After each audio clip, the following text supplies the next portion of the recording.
hanging in there, I'm taking notes.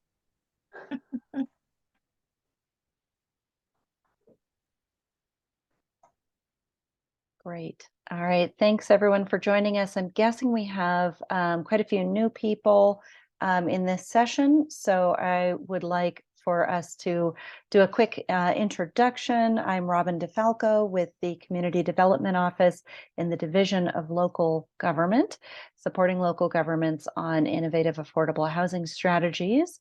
And my colleagues today are Andy Hill and Mitch Hendrick.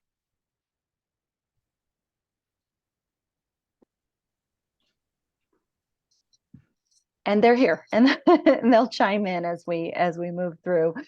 So real briefly, this is the slide we presented earlier, talking about the local planning capacity grant program that our office will be managing with 5% of the Prop 123 funds.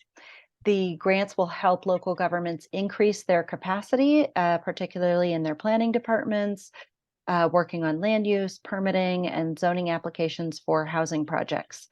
We'll also be supporting local governments as they develop their fast track approach, which is required by Prop 123, or work on land use code amendments that help to streamline development review. And that grant funding can be used for a staff or contractor to assist your planning department with affordable housing applications on an expedited timeline, and could also be used for if once you've made your first commitment, it could be used for future commitments. We're working to develop our guidance on this process and are very much looking for your input. We want to give as much time as possible in this session on you sharing your ideas with us, or us answering your questions. And then next slide, Andy. We are also hoping to provide some technical assistance even through the spring and summer months, and leading up to that November 1st deadline when communities need to submit their baseline and commitments, so that we could have some consultants available for communities that need that assistance in figuring out their baselines and commitments, that we could support you potentially with workshops, kind of one-on-one or group sessions, possibly even regional sessions that maybe, a couple of counties in a region or a county and several municipalities could work together to figure out their baseline and commitments. So we're really interested to hear what your needs are, what your ideas are, and certainly your questions.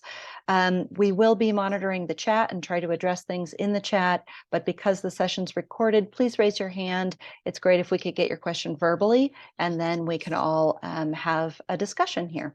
So I'll go ahead and start with Sherry, who's patiently had her hand up. Well, good afternoon. I have two questions, actually.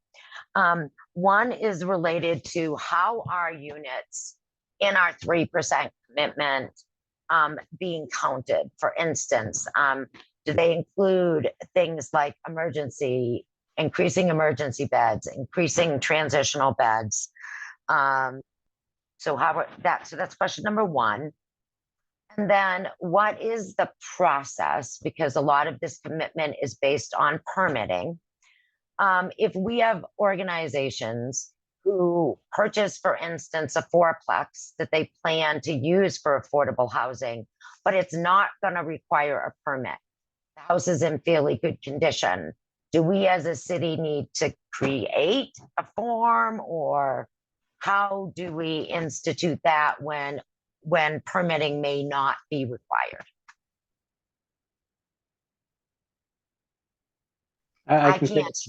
I can take the first question. Okay. It's one of the interesting twists to Proposition 123.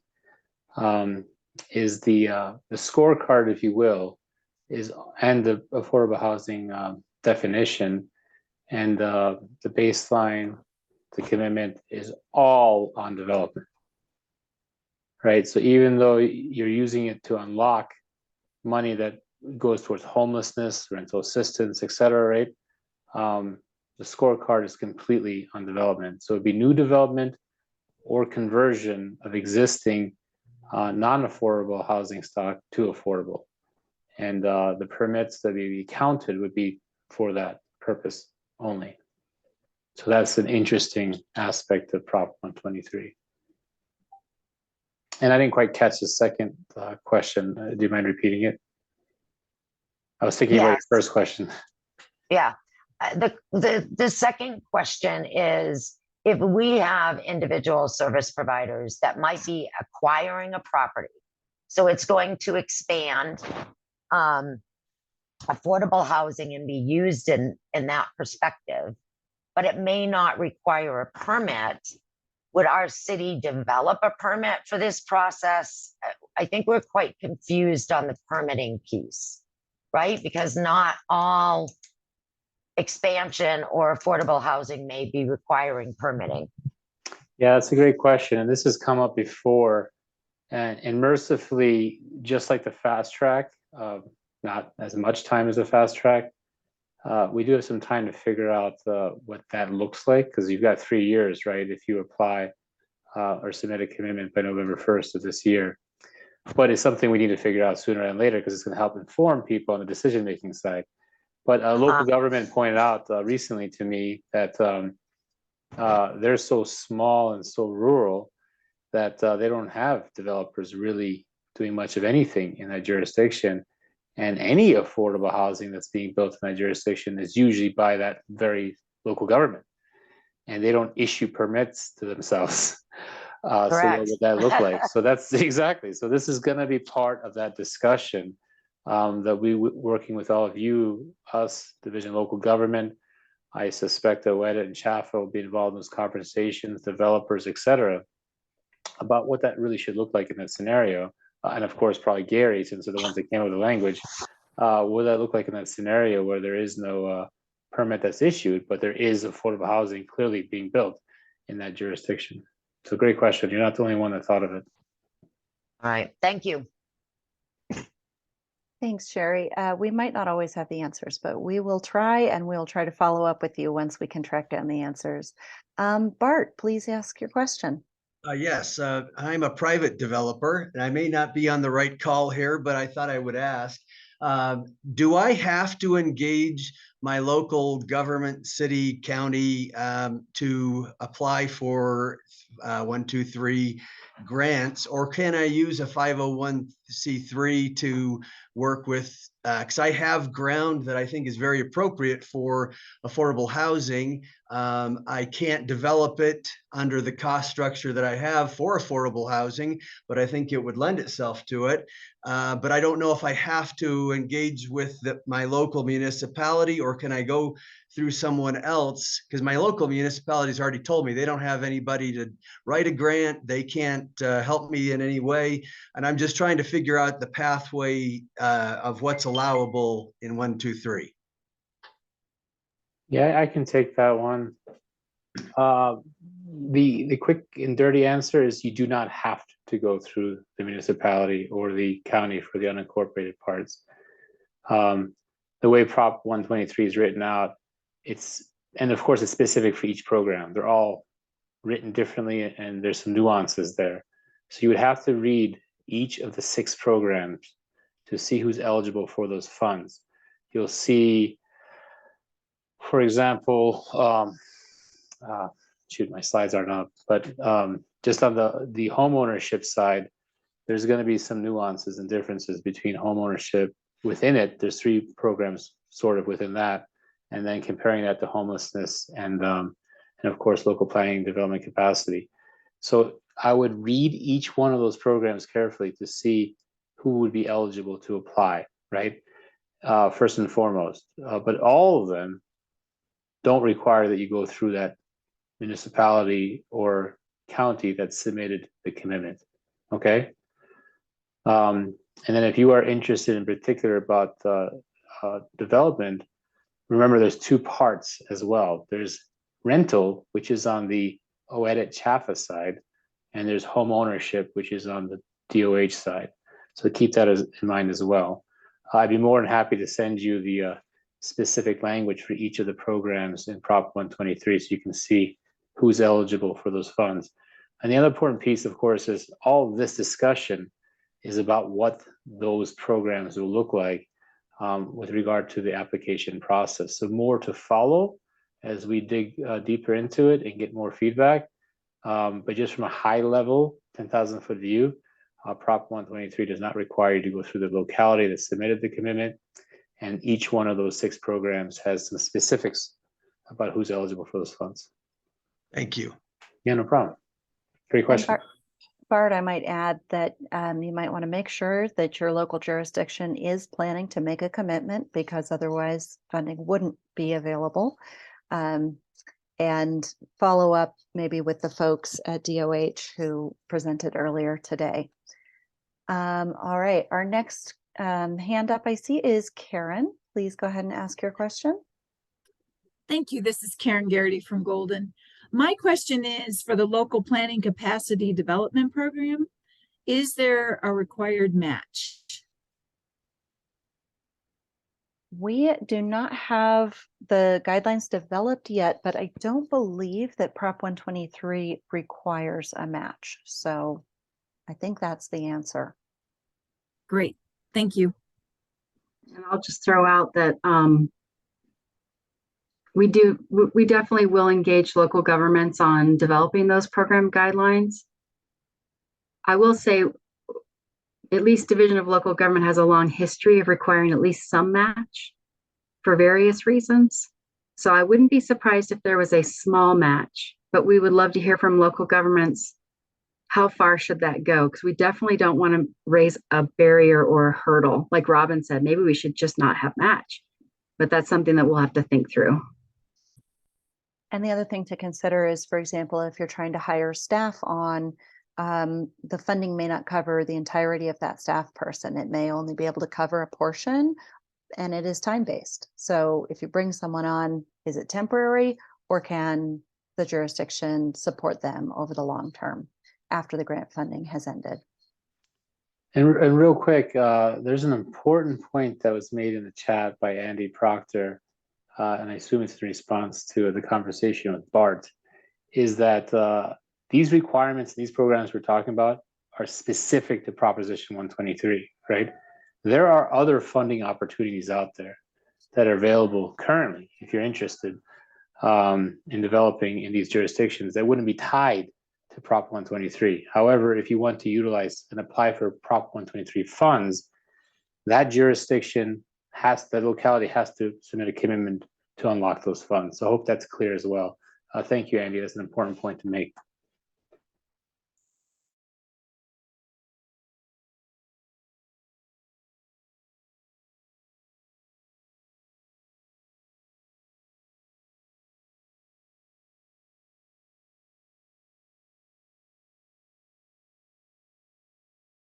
Hi, Robin, you're on mute. Thank you. I was just noting that we've got about 6 minutes left in this session. So this is our opportunity to hear your thoughts, your questions, concerns, anyone. This is your opportunity.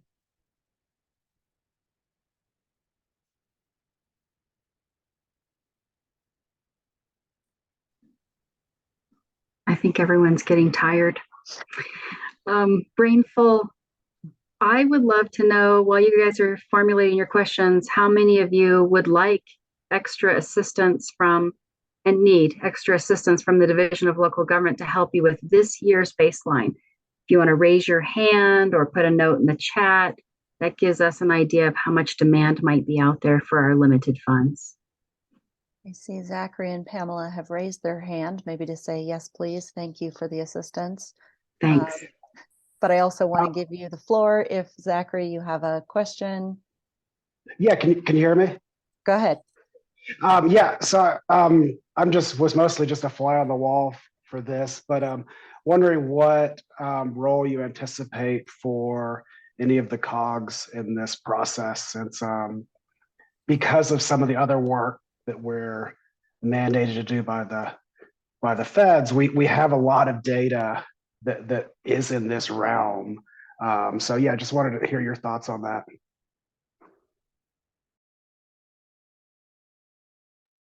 Andy, would you like to answer that one? Sure. Sorry, it took me a second there. Yeah, I mean, honestly, I hope that the bill gets cleaned up so that COGS can actually apply for grants to hire contractors that know local codes that could then be used, at the ready to support development review and the expedited timeline. But without that, I think we have to lean on counties if it doesn't get changed. Otherwise, I think COGS are the natural COGS and MPOs would be the natural go-to for regions to think about their data and their solutions and timing. And we've heard some communities say we're not sure we're going to be able to meet the 3% outcome every 3 years, or the 9%. And I think there could be some coordination and sort of strategic timing of projects in a region with the help of an MPO or a COG. I would love to brainstorm that more with you, but I'll pause for a minute to see if Mitch or Robin want to add other ideas, or even Mo for that matter. Or if you have specific ideas and ways that you think COGS, should be helping and we can promote. I don't have specific ideas. I'm actually an economist with Dr. Cog, so I'm more on the data and forecasting side. So happy to help in that realm, but we'll have to bring in colleagues for the other piece. Okay, well, it's a good reminder to us when we're helping out local governments with the data piece this summer to bring in, ask the COGS and MPOs if they want to help out. And Sarah, I don't know if go ahead, Robin. Did you want to chime in as well? Only to say that in case folks aren't aware, that process of a cleanup bill would be the legislature looking at the ballot language that voters all voted on last November and making minor tweaks to clean up the language to either clarify or fix something. And those are the kinds of things that could get amended, if you will. But we don't know whether that process will happen or not in the near term. So what we have to work with is what's in the ballot language as the voters voted on it.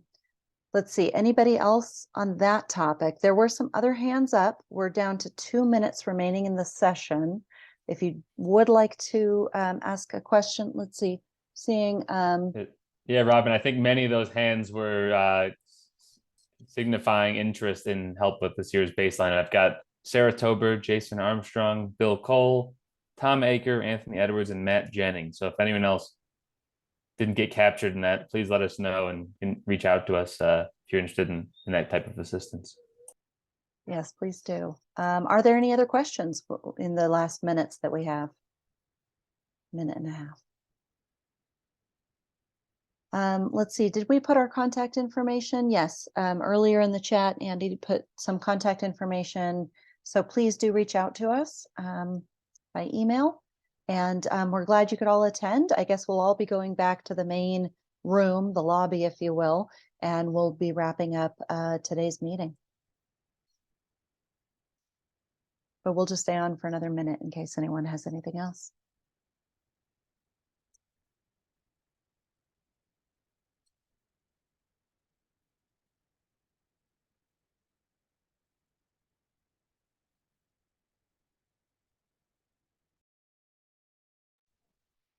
And really, we have 2.5 minutes left. So plenty of time for another important topic to be unpacked. Take advantage of the opportunity, folks. I know it's getting late. We're all getting a little tired. I have one more question I could ask, which I've been curious about, and maybe you shared it with us and I just have missed it. But with the planning capacity, development capacity, is there a cap on what you can ask for, or has that been established yet, or is it being talked about? It is being talked about and it hasn't been established yet. So in the coming months, we're working on program guidelines. So we'll give some indication of how much is available. We've said at this point that we do want to spread the money around. We want to support as many communities as need it. And we have a very limited amount of funding in 2023. We'll have more in future years. So probably smaller, maybe fewer grants in the beginning, and then that may get revised as we really get into program rollout in subsequent years. Thank you. Thanks. I'm curious what you guys would want to apply to the fund for. We do have some polling data on this, but feel free to add it to the chat if you like. We're definitely talking about bringing on more staff, you know, maybe one person who could help guide developers through the process related to trying to achieve affordable housing in their developments. Thank you, Karen. And that's at this in the city of Golden, not with a different nonprofit that's related. No, this is actually the city. And I just want to say a caveat that we're working with our Affordable Housing Committee, who's making the recommendations to the city council. So that's just what staff and some of the Affordable Housing Committee members are talking about at this time. So really, it'll be city council that makes that final decision, but that's what we're looking at. Thank you. Mm-hmm. Well, thank you all. I'm going to stop the recording here, and you're going to get moved back to the main room here shortly. You guys have been great. Thank you so much.